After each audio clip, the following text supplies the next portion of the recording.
Dear friends, greetings. We are back with yet another episode of Coach Excellence Coaching Conversations. And today I have a very interesting coach. I got to know about this coach from a friend during a conversation. And then I finally reached out, and it was very nice of him to accept the request. And that's none other than Dr. Paras. Greetings, Dr. Paras. Namaste. Namaste. Namaste to everybody. Thanks a lot for joining in on such a short notice. And I would share a little bit about Dr. Paras that I could know from LinkedIn and short conversations that we had in the recent time. Dr. Paras is an MCC from ICF and a EIA master practitioner, coach supervisor, and assessor from MCC. He has transformed the lives of many through his coaching, training, supervision, and mentoring sessions. He runs Brand Matrix, which offers premium certifications from ICF and also on NLP. His vision, I found it very interesting and deep, is to inspire self, empower others, and transform generations. So that's actually very powerful in a very short 3 words. Thanks a lot for that inspiring line, Dr. Paras. Now I would hand over the stage to Dr. Paras to share a little about himself before we jump into the conversation. Over to you, Dr. Paras. Hi, namaste. Thank you so much once again, Kiran, for this wonderful, wonderful opportunity. And I think the kind of vision you have about the YouTube channel that you're supporting coaching knowledge and making it available for so many people around the globe, it's phenomenal. So everybody, you know me as Paras, and what I would like to tell you is that coaching is for everyone. If you have a passion to create difference in lives of people, if you have that calling, that inner calling that, hey, this is something that I love to do. It could be at any age of your life. You could be 21, you could be in your 40s, you could be in your second inning of your life, maybe at 60, you want to do something, want to empower others and want to create a legacy where people are transformed by just like a ripple effect, where you work with few people and many lives are transformed, because coaching is you never coach one person. Whenever you coach somebody, you're coaching the whole system. So for me, I think if you are a coach, be passionate and think about creating a difference in lives of people, and you're doing that by believing in yourself that, hey, this is what I am. Yeah, that's fantastic. In fact, I think those 3 things definitely stood out. I would share the last one, which came back: creating a difference. I think that itself is so powerful. And you pointed out to something which is also very unique about coaching: age agnostic. I have seen coaches at the age of 20. I have seen coaches at the age of 60. I think for one to become a coach and also for one to benefit from coaching, I think it is age agnostic. And last, and something that you touched, which in some conversations come up, is that factor of you never coach one person. If we were to pause and ponder over it, I can sense the power within that line as to coaching happened with one person, but the benefits are enjoyed by many. Thanks a lot for the opening inspiring lines. That let's jump into the conversation. Being an MCC and with the rich tenure and time spent in the coaching space, if I were to ask for the benefit of the audience, what is coaching for you today at this stage? Okay, so thanks for that question. And I felt like this titles of whether you're an associate certified coach or a professional certified coach or master certified coach, I feel these are recognitions for your journey of your life, that you keep traveling. And there is something called as beyond MCC, that is your journey, that hey, you are transforming lives. So So what is coaching for me? I think coaching is a very sacred space where conversation leads to transformation. Mm. Okay, a client comes from a state of confusion, and you see in that coaching journey, it gets into a space of clarity. Mm. So I look at coaching as a space of possibility. Nothing is impossible. Whenever you are getting into a coaching space, nothing is impossible. Everything is possible. Also, coaching is action oriented. I feel, you get into action, you get into thinking of how do you want to drive it. So you tap into the internal motivation. What is your internal drive that can support you to act? Also, I think coaching taps into one's own creativity. That's something maybe I've forgotten, maybe I have not accessed it yet enough. Okay, and also coaching helps you to get more congruency in Mm. your thinking and the way you feel your emotions and your actions. That means it actually connects your body, mind, and spirit. So coaching is also a spiritual awakening, which when one gets it, like a physis feeling, that aha feeling, where we say that the client gets an aha feeling, and that's the point where there's a congruence, there's a clarity from what I don't know to what I want to do now. Okay. Also, coaching for me means a lot. Many things for me, coaching is, and I think one of the interesting aspects is that your client gets a feeling of choice. And I think that's very, very important in coaching space, that where I know I have a choice to make. And it also helps me to connect to my thinking brain, to feeling my heart, and also accessing my gut knowledge. The gut is something that we never talk much because it's a reservoir of infinite wisdom. So tapping into that strength, and also helping me to learn the blind side of me. So when you're coaching, you're not only coaching and partnering with the client, but you're also healing a part of yourself, learning a part of yourself, or unlearning a part of you which you never felt earlier was required, or you never knew that this was a missing link. So that sums up a lot. I think coaching means a lot to me. So, Dr. Faras, you left me speechless as well as paperless. I was actually making some short notes to try to capture what it meant to me, which I tend to do. And actually, I ran out of paper while trying to. It's fantastic, I must say, to begin with. So I would urge the audience, it's better to play back this part and enjoy it rather than trying to understand my inference out of it. Easily, I can share what stood out for me. You mentioned the one experiencing the blind side of themselves. That means they never witnessed it. And what could be there, I think, is what you said, the space of possibilities.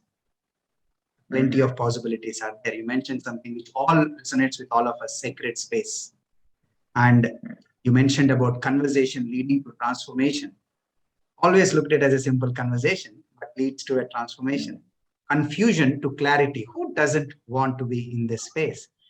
Oh, you all like action. So if it is an action-oriented, it leads to an action-oriented you. I'm sure everyone enjoys. For lack of time, I would only summarize the last one, which stood out for me, was connecting the body, mind, and spirit.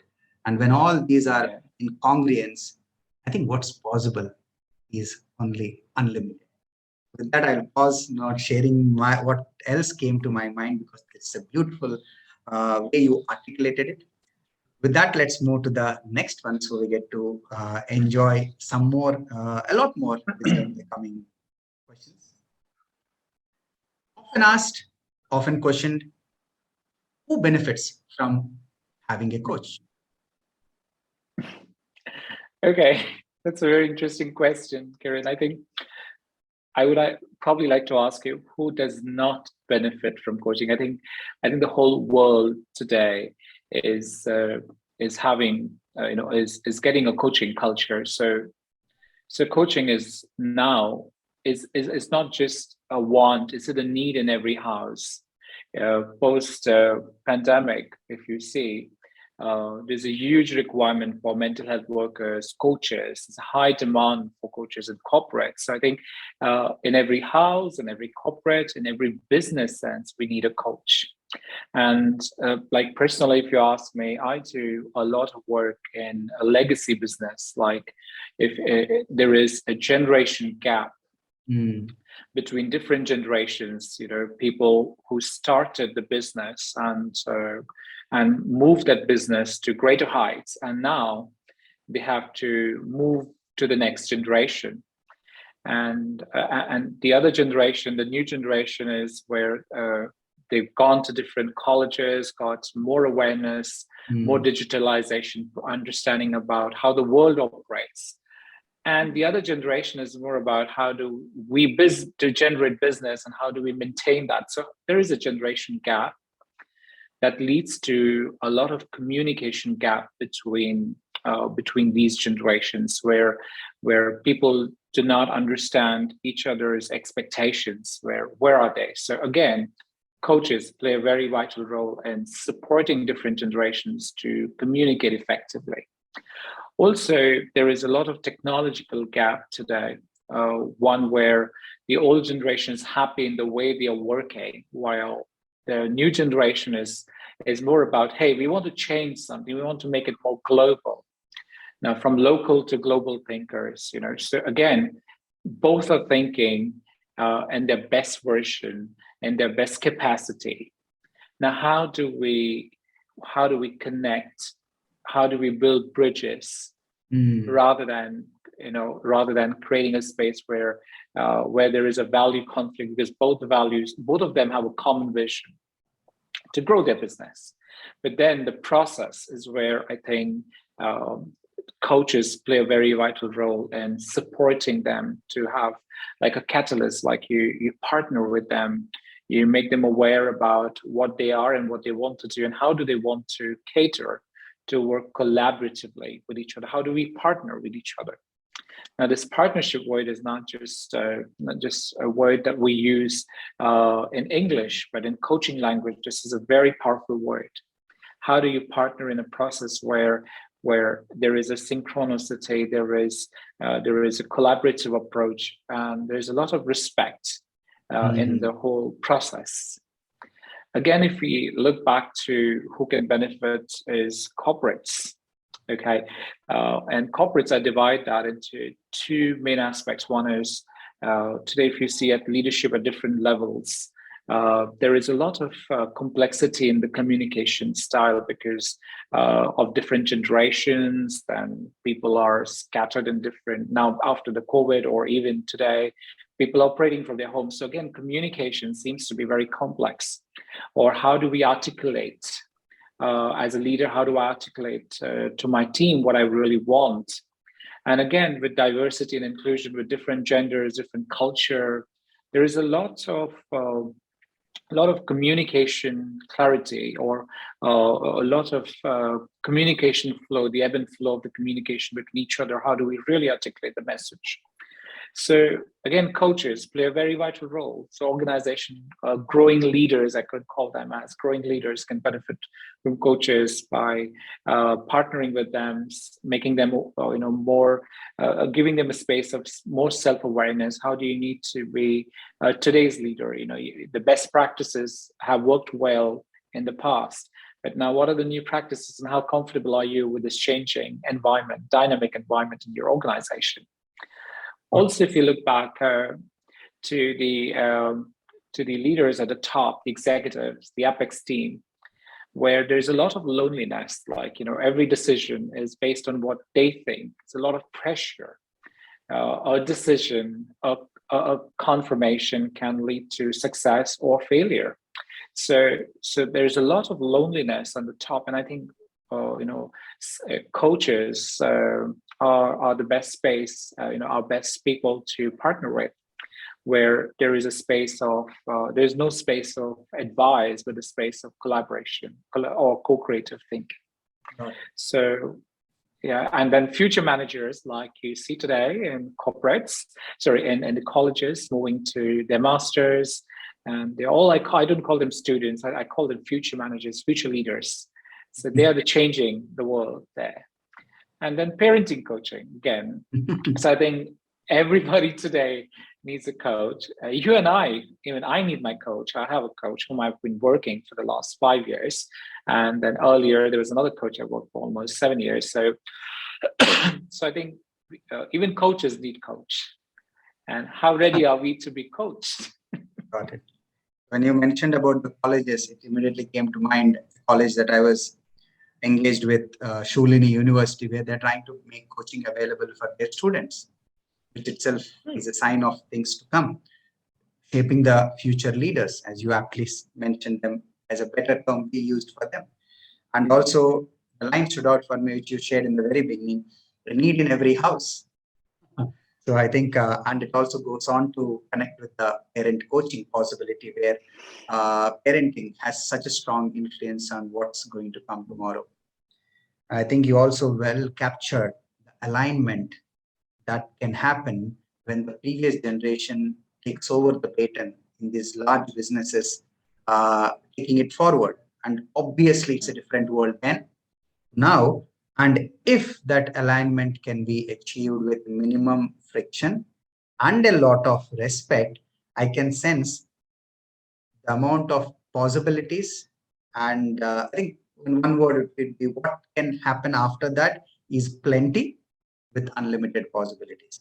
Thanks a lot in capturing the essence of that. There is no one probably who need to be left out, or there's no one who can be said as will not benefit from having a coach.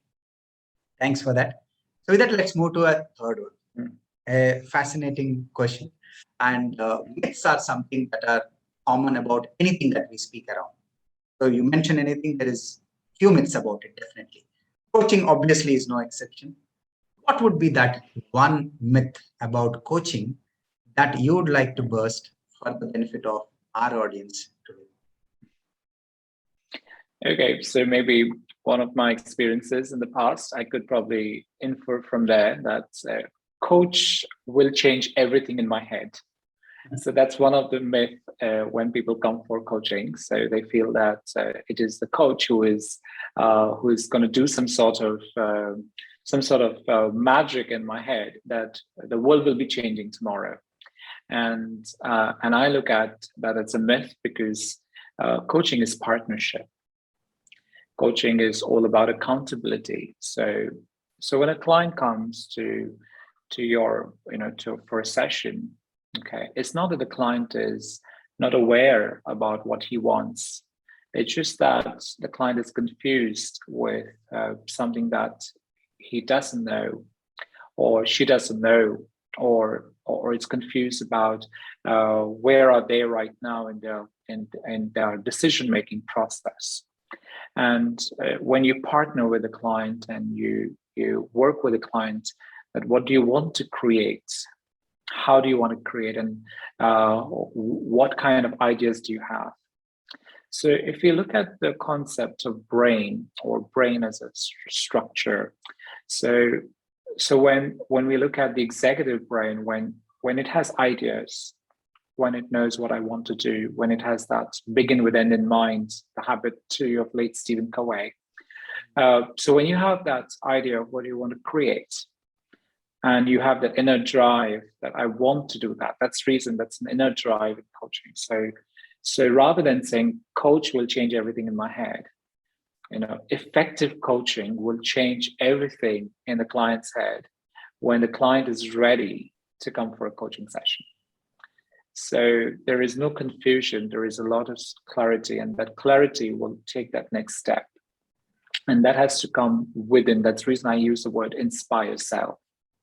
So as a coach, my role is, how inspired are you within to drive that, to change, or to take a decision of what is something that you're looking forward in your life. And once the brain knows what it wants, it has to just go and act. And that's where the accountability comes in. So I think partnership and accountability are the 2 key factors and we can change that myth, and make it more positive. Like effective coaching will change everything in the client's space, and the client is motivated enough now to drive that change. Amazing. So in fact, while you were sharing, I was tempted to go back to what you shared in the very beginning, the line on confusion to clarity. One, it's the coach's world. It's a coach's unique world. And looking at the myth, what you shared about the coach will change everything in my head. I think the moment the coachee achieves this stage of confusion to clarity, I sense that they achieve that congruency in thinking and are able to witness or explore the blind side and that they were probably yet to see, and thereby achieve the gut knowledge and wisdom, which will say is an unlimited amount of resource lying there. So when this is possible, I'm sure the coach will junk the myth of the coach will change everything or the coach having to change everything, and would probably take ownership of they themselves. Absolutely. Happy to explore this space and benefit from their gut knowledge and wisdom, because end of the day it is theirs. It's not the coaches, or it's not even the coaches to place it there in their head or mind. I quickly, the dots connected for me from what you shared in the beginning. The answer seems to be there. You have sense that the coachee has unlimited potential. The coach is a partner, while the coachee is the driver of the partnership. Absolutely. Is what I say. Thanks a lot for clearing that myth in a very insightful manner. And in fact, the answer lay in your opening lines. With that, let's move to the next one. I'm sure you witnessed a lot of coaching conversations and what the coachee went through. It would be great for the benefit of our audience and myself, one coaching memory that you can share with us while taking care of the confidentiality part of it. We get to experience. So I may change a little context so that the content of the context, so that we maintain the confidentiality part. So just to give you an example, I was working with a decision maker, and in the COVID times, and who complained that in the session that he's having difficulty or she's having difficulty to work with family during the COVID times, and because family and office was in one place. So what do I do? And I'm so feeling stuck, and I'm feeling so irritated, and I'm feeling that nothing is working well for me, and that's impacting my working, my focus, my relationship. And I was listening, and I was just listening, and I gave that space of silence for the client to just express. And that silence, after the client spoke, there was almost a silence for a minute, and I asked the client that, what do you want from this conversation? And I'm very curious to learn from you. And that changed, because coaching today is a language, a new language. Because the way you communicate, or as a coach, what you communicate is shifting gears. You said the driver's seat. So the client is in the driver's seat. He is shifting gears, because now it's no longer a bumpy road. It's a clean highway. Now you tell me, what do you want to create? And how? And when you know what you want to create, how can we go about? What can we shift? And that was an aha moment for the client. After the whole space the client shared with a lot of vulnerability and genuinity, that, hey, this is what I'm going through. And then a simple question, a simple language, a coaching language, powerful. I don't say it's a powerful question. I say it's a powerful language, coaching language, a new language, which shifted the whole perspective expanded the frame of reference for the client, that the client started looking at, hey, this is what I want to create for us. And at the end of the session, there's so much of aha moment for the client because the client was now able to move from those bumpy roads, which was irritating the client, and able to land up to a place that, hey, this is lots of clarity. I see it's a freeway, and I know where I need to take a stop. I know where I need to pause and fill the gas, and I know what's my destination is, Paris.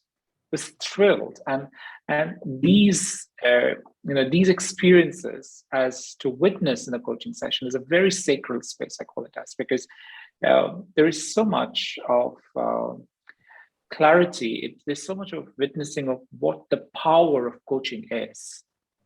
That coaching changes lives. It's not a very grandiose way I'm saying, but itself it's so empowering to people. And yeah, witnessing this in so many sessions with different clients, I think it's so powerful. And I'm so blessed by the universe because following the gut and taking the decision that, being a consultant for such a long time, I think one of them is self-satisfaction. So you need to really enjoy this coaching, and working with clients is so much of fun and learning and exploration. In fact, fantastic. This key takeaway that stood out for me in this experience that you shared is often we talk about the powerful questions. So I realized today how coaching can be a powerful language. And also when you are sharing, it's about the way you communicate.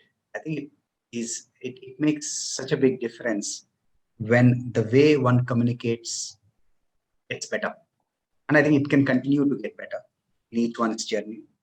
And I can't imagine how good the feeling would be when one reaches the stage of, you mentioned, knowing what to create and thereby being much ready about that part of how one wants to go about it. And last but not the least, I can't agree more with the short line what you shared. Coaching changes lives. Yeah, totally. Yeah, totally. So thanks a lot for that. Looks very simple, but yet so powerful experience that you shared. So then let's move to something I picked up from our initial conversations. What is a coaching mindset? And I would also urge you to throw a little light on how can the new coaches, and I noticed picked up from our conversation, and the new professionals look at developing this mindset. I like this question. It's one of my favorite questions about coaching mindsets. It's one of the competency of the new ICF core competency. So we're talking about coaching mindset. I think in order to become a coach, one thing that I would like to invite all the new coaches and professionals is, how comfortable are you to be like a student? When I say student, if you go back when you're a child, how are you? Curious, observant, reflective. Maybe you were into your thinking, how things work, the way they are. So coaching mindset requires a lot of you operating from that space of being non-judgmental. Because when we look at being observant, is observing and inferring your learnings.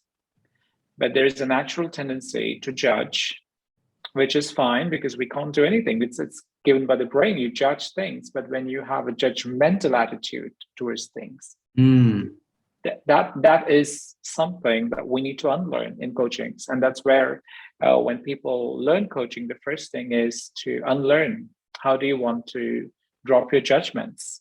And the many years you have been working, that many years patience we need to have, at least that, hey, you've worked for 22 years, now you're looking for coaching, so at least 22 hours, how comfortable are you to drop your judgments?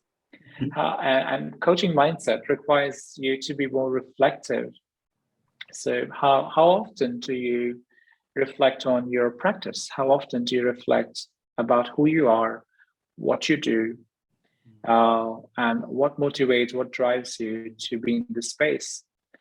Or is it just a FOMO that everybody's doing coaching? I want to be a coach. So coaching mindset is primarily one of the foundation is how comfortable are you being a student?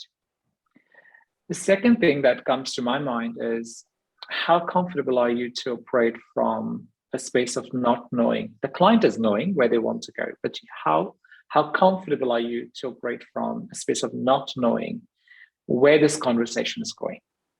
And imagine if you are a professional or a new coach, you may be a problem solver, you may be excellent in mentoring, but how comfortable are you to switch the role from a problem solver to partnering or having a co-creative dialogue where the client knows where the client is in the maze, but a coach only believes in the client's space and walks with the client. So the client is a teacher, the coach is a student. So how comfortable are we operating from that mindset? And that mindset requires unlearning. That mindset requires you to do a lot of work on your own self. Because it's very easy to sit on one side of the chair and say, I'm a coach, whether you're ACC, PCC, MCC, non-credential coaches. But then when you sit on the other side of the chair and actually understand how coaching works, like there are times when I've seen that I do a lot of supervision. So one of them said that, Paris, I don't see the emotional space of the client. The client is never emotional with me or does not bring that space. And I said, okay, sounds interesting. What am I projecting outside? Yeah, I mean, that's being very strong and I'm a very strong coach. And I said, maybe that's what the client is taking in from and maybe not open to be vulnerable. So again, that comes with what kind of mindset that we keep. Do we have a learning mindset? Do we have an observant? Are we curious? Are we non-judgmental? Are we reflective? So and the most important is being in the space where you are in the not knowing. And I think that's most toughest space to be in today with many coaches, and including myself. And sometimes in my life, I'm not a perfect man. I keep learning, I keep falling, I keep learning. But being consistent in your learning gives you good dividends in your life. So I think not knowing is one of the most threatened space because coaching is not a power; it's a powerless space. Okay, the power is with the client, and the execution of the power lies in the client, what they want to do in that session. So how comfortable are you to operate in that, to be powerless, not in the negative way, but how to be powerless, non-judgmental, and be a partner, be a sounding board to your client. Yeah, so I think that is the mindset, which I do not know how many people can relate it to because it's a very short conversation. But yes, if that mindset is embedded in us, life is easy to work with anyone. I think I would rather love to take a short pause because it's so powerful. And what I wrote a very little here, but I can sense the power within these few 3 lines. When you mentioned being a student with a curious, observant, and reflective identity, it is so simple, yet so powerful, and can be so difficult to many. The second one, when you mentioned being in the space of not knowing, quickly it came to my mind. Yesterday, I had a coaching conversation with a coach, and there was so much that the coach was speaking about. I could relate exactly the same space, the space of not knowing where this coachee is going. And yet you pointed out that the coach having the belief in the capability of the coachee in traveling that maze for themselves and being a partner. You also pointed to a very powerful phrase, powerless space, where the coach would be comfortable there, because many of them might have been in a space of power in the past in their profession. Now, how comfortable are they being there? Last but not the least, I must share the distinction you shared about the natural tendency to judge we have by birth, the initial upbringing, to being able to drop that judgmental attitude. I think this goes back to one of the conversation where I think with another popular coach, the subject was there, where she mentioned that one does not have to be feel guilty about the natural tendency to judge. But I think she was referring to this of being capable of dropping the mental attitude. Thanks a lot for that. Indeed, stands out as a high moment for me in this. So with that, let's move to the next one. From our initial conversation, I heard you mention that you work a lot in the mental health space. So that made me wonder about mental health, a very big topic in the started COVID times, and it got a lot of attention. Mental health and coaching. What's your take? I think mental health, the way it's being compartmentalized today, is just about it's a mental illness. Or we don't look at mental well-being. We don't talk about like the kind of clients that I work with.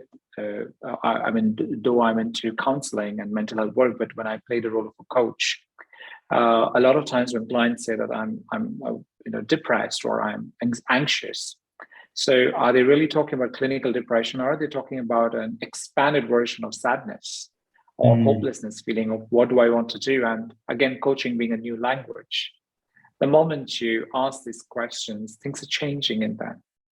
Things are transforming in that. And I also run a not-for-profit initiative called thatOrbit, which is under Inner Universe Education Foundation, which primarily looks at group coaching and by spreading mental health awareness to people locally and globally. And our goal is to make sure that that how group coaching can be supported to people who are less fortunate. But I think when we were in the pandemic, I think it was never about less fortunate. It's about everybody. We're looking at a coach. So mental health being a very broad category, I would say mental well-being. I think coaching is playing a very vital role. As long as it's helping the client to grow, or else if it's not supporting, then they would probably look out for other mental health workers. Maybe it could be clinical or counseling, but I think coaching today is so empowering, and so many lives have been changed with help of coaching. So thatOrbit is called your friend in Sanskrit, which means you're not alone. And so by offering group coaching, and also now we are doing individual coaching for people, less fortunate people. So giving them an opportunity for many coaches to be on a platform and support, and pay forward, by supporting people, to empowering people and changing their lives, or at least witnessing that whole journey. So me and my sister Ekta, we both started this journey. She's also an MCC from ICF. And we are pretty excited to take it further and expand it as much as we can. And so that's a little bit. We also started this little video-based free certification program on mental health, which was about my mental health is my priority. Successfully, we were awarded in 2020, and then this particular program reached almost 50 countries with 7,000 plus registration. That's amazing. So I feel it's just a beginning, and our goal is to reach 5 million people in 5 years. And we're not far. It just requires that kind of consistency. Yeah. Indeed, a big goal. And in fact, it's a fantastic initiative. I could sense beauty even while I listen here. And I think once again, the line what you shared, coaching as a new language, comes back as to the role that it can play in supporting one in taking care of their mental health and well-being. And thanks a lot also for bringing that distinction between mental illness, how it is often seen, to mental wellness, well-being, and health being a different subject. But it makes me a little curious, a little, as you shared, a curiosity bug came up as to how would one individual relate with the mental health and well-being to sensing that is it to do with mental illness? It just came up as a curious thought. What would you share if that was a curious thought from an individual? I think I was we did a session together, me and my sister, in 2020 in ICF Malaysia chapter, where the same thing, that as coaches, we are not doing any diagnosis for the client. Okay. And what we do is we believe in the clients, what they're saying. And if our services, coaching specifically, let's limit to coaching as your role. If you're doing coaching and it's helping the client to grow, or it's not helping the client, where the client gives you feedback, or maybe you see some pattern emerging in 2 or 3 sessions, seems that nothing is working well.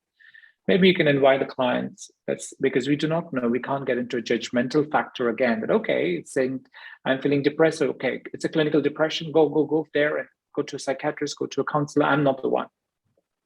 So again, you're judging, or you're getting into judgmental, not judging, you're getting into judgmental factor of assessing the client and compartmentalizing that this is not going to work.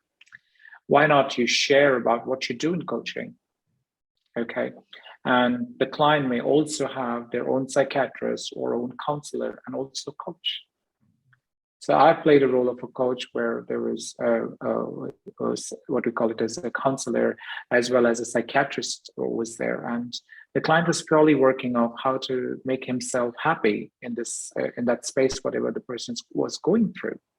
So again, we're not diagnosing. We're not doing any assessment as coaches. We don't have that, or neither we should. But what we need to do very clearly is to believe in your client, what they're looking for, and to educate them. What service do you offer? So then you're drawing boundaries with your clients of what service you offer. Are you well clear about that? How about the rating? Are you able to take your decision independently? And this is what I do in coaching. Does that excite you? And then you contract. So pre-contracting. So the contract is when a client is ready, but I think the pre-contracting stage is to educate the client about coaching. What is coaching and what is not coaching? And I think in my training programs, I teach people that, hey, before you get into contracting of a coaching session, why not educate the client about what coaching is all about? And let the client, be ready for that space. And if that excitement is there, that, hey, I'm convinced I want to be here, or you realize that the client tells you that, it's not me, it's my family who wants me to be coach. I'm happy in the way I am. So again, you don't waste time into getting into some sort of drama, a family drama, that that the client becomes a scapegoat, and you're just getting into a space which is not a coaching space. So I think the best thing is to talk to your clients and share about what you're doing and what coaching is. And if that doesn't help, then maybe invite the client for any other ways that they could be helped. Believing that client is the teacher. Believing in that maze, that client will tell you, Paris, this is not resonating. I want something else. Do not be judgmental about your clients who express their affections or their emotions to you. And don't be scared as coach. Get that. Thanks a lot for that clarity. So with that, we come to the end of this conversation. However, before we leave, you will have to help the audience with just one more short insight. A lot of them today are considering coaching as a full-time career, or they would like to do it along with what they're doing. And there are plenty of options out there on becoming a coach. What would be that one advice for the wannabe coaches that you would like to share, which would support them? Okay, that's a very scary question. When you ask me, what is that one advice? And I say, I don't advise. So I don't advise. What I could do is what I would like to share my perspective or my space about something that if you want to be coach, first remember that you are already a coach. You're simply demystifying, the clarity of, hey, by going to a coaching school or coach training or training programs, okay, you are recognizing that you're already a coach and you're now learning what coaching is in the framework of ICF, if you're learning an ICF certified coach. And I also like to share with you that don't be bogged down when you get a feedback that, hey, this could have been done better, because feedback is a perspective. So don't worry about that. It's just keep coaching. The best thing that you can do is keep coaching, and then you rise and shine. And the moment you rise and shine, you know where you belong to. Because Osho says, there was one of our very popular philosophers and who had his ashram in Pune. He says that every human being is unique. That means every coaching is going to be very unique. That means you don't need to worry about whether you fit into a particular coaching genre. You could probably do life coaching, leadership coaching, executive coaching, whatever makes you feel more contented. Not the rat race that I have to be an executive coach or a life coach because everybody's a life coach. Find your place in this universe, because everyone has a pie in the cake. So the habit of Stephen Covey's 2 habits, one is keep sharpening your saw, habit 7. And if you're deciding to be a coach, to become a coach, remember you're already a coach, but begin with end in mind. Okay, have that clarity that, okay, it's going to take some time for me to learn, unlearn, create my own market, and then eventually grow. So don't give up. Don't think that it's a long journey and it's a difficult and truculent journey. It's not a bumpy road. If you have the right set of mentors, trainers with you, and also your dream, your gut that, hey, I want to change lives of people. I think if that is in your mind, you are one step already ahead in the coaching space. Thanks a lot. I'm sure that is very supportive for all those who are considering coaching as a profession, or they just would like to become a coach, whatever follows after. Thank you very much for that, Dr. Paras. So with that, we come to the end of this conversation. And before we wind up, for those who are interested to get in touch with you, what would be the easiest way? So if anybody wants to get in touch with me, you can reach me via LinkedIn. I'm there as Dr. Paras, search me there, or you can go through Matrix, www.matrix, M-A-T-R-R-I-X. It's rrix.in. Or you can email me at drparas@matrix, M-A-T-R-R-I-X.in. And if you're looking to become a coach, okay, you can also consider Matrix as one of the premium institute for certifications. I'll be happy to partner in your journey. That's fantastic. So I'll go ahead and feature it as well on the screen, so the audience can quickly get in touch with Dr. Paras whenever they feel a need to have a conversation. Thanks a lot for that, Dr. Paras. So with that, we come to the end of this conversation. And for the audience, hope the conversation supported you. And if you have any questions or queries, please drop in a line in the comment section. I myself or Dr. Paras will be happy to read and reply. Please do share this with as many whom you feel will benefit from it. And do hit the like. That's how we get to know that you enjoyed this conversation. And do not forget to hit the subscribe so you get notified whenever the next episode goes live. But till we meet again, be safe, keep smiling. God bless. And once again, thanks to Dr. Paras for making time for this conversation. Thank you very much, Dr. Paras. Thank you, Kiran, and thank you for this wonderful opportunity. And namaste once again, and have a wonderful time ahead. Thank you.